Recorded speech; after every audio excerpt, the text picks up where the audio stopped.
Ако ти си много тъжен, много зъл и много сам, няма почести и слава, малка книжка ще ти дам.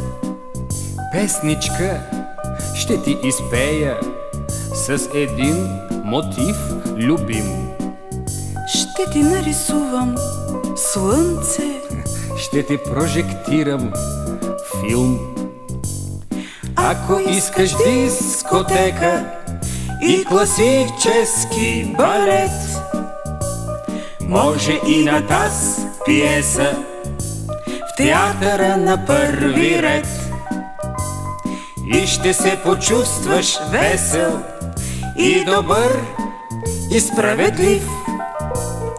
И ще разбереш, че има смисъл да останеш жив.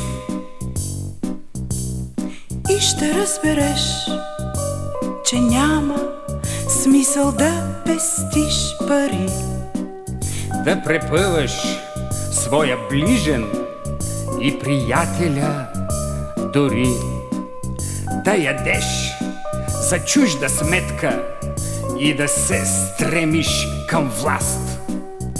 И да слагаш зад решетка тихия човешки глас.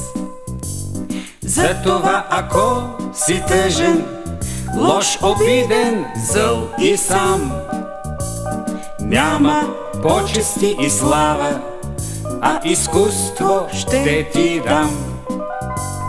Само в неговото царство ти ще се почувстваш цар. То е сигурно лекарство, то е сигурен другар. Затова, ако си тъжен, лош, обиден, зъл и сам, няма почести и слава, а изкуство ще ти дам. Затова, ако си тъжен, лош, обиден, зъл и сам, няма почести и слава, а изкуство ще ти дам. а изкуство ще ти дам. А изкуство ще ти дам.